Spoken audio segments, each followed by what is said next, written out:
Top quality और consistent performance के लिए सिर्फ सिल्वर पंप नाम याद रखना।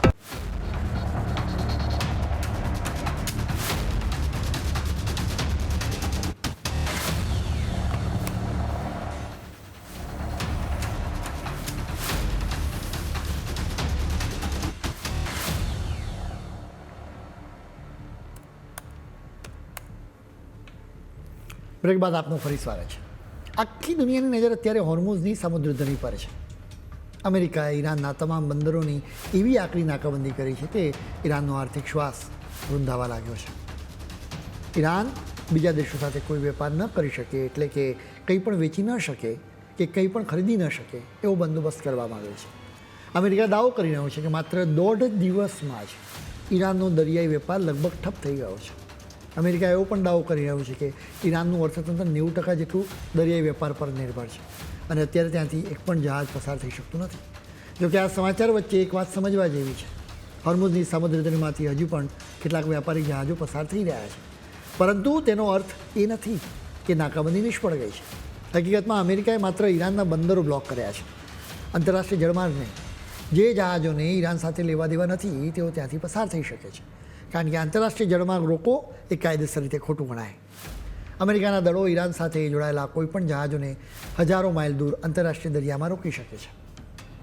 અમેરિકાએ હોર્મુઝના દરિયાઈ રૂટની નાકાબંધી કરતાં ચીન પણ અકળાયું, કેમ કે ચીન ઈરાનની પાસે મોટા પાયે કાચું તેલ એટલે કે ક્રૂડ ઓઇલ મંગાવે છે। એટલે ટ્રમ્પના આકરા નિર્ણયથી હવે અમેરિકા અને ચીન આમને સામને આવી ગયા। સૌથી મોટી વાત તો એ છે કે આવતા મહિને ટ્રમ્પ અને શી જિનપિંગ બીજિંગમાં મળવાના છે, જેના પહેલાં જ આ મોટો વિવાદ ઊભો થયો।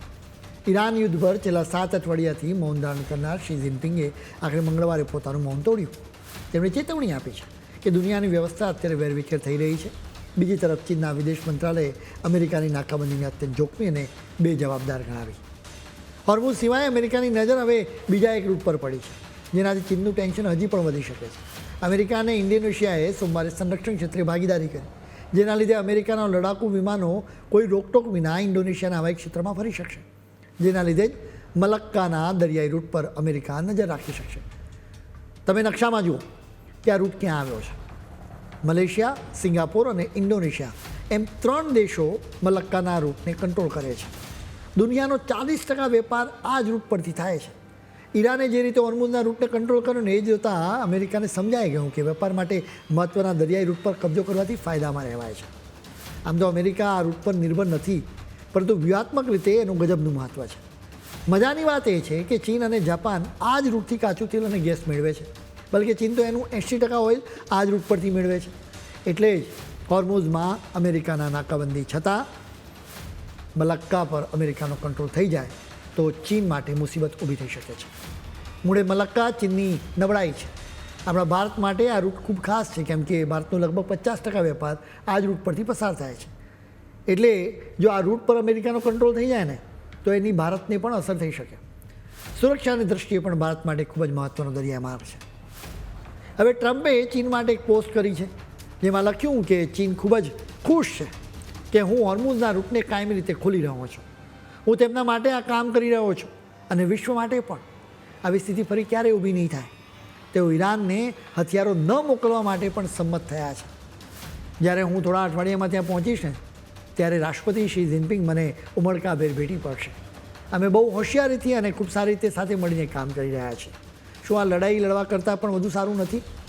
પણ યાદ રાખજો, જો અમારે લડવું પડ્યું ને તો અમે લડવામાં પણ બહુ માહિર છીએ, બીજા કોઈ પણ કરતાં ઘણા ચડિયા હતા। ટ્રમ્પના શબ્દો કે ભાષા પર તમે ફોકસ ના કરો। આ માત્ર ને માત્ર શુદ્ધ ધમકી છે। ટ્રમ્પ જુદી જુદી રીતે ચીનને સાણસામાં લેવા માગે છે, જેથી ઈરાન પર ચીન પ્રેશર કરે અને ઈરાન અમેરિકાની તમામ વાતો માની લે। આખી આવી આ એક ચાલ છે। હવે જોવાનું રહેશે કે આડકતરી લડાઈનો કેવો ઉકેલ આવશે। જો પાકિસ્તાનમાં આગામી સમયમાં ફરી થનારી વાતચીતમાં ઈરાન અક્કડ વલણ બતાવશે ને તો અમેરિકા ચીનને વધુ રીતે ટાર્ગેટ કરશે, જેનાથી આ બંને દેશો વચ્ચે તણાવ પણ વધશે।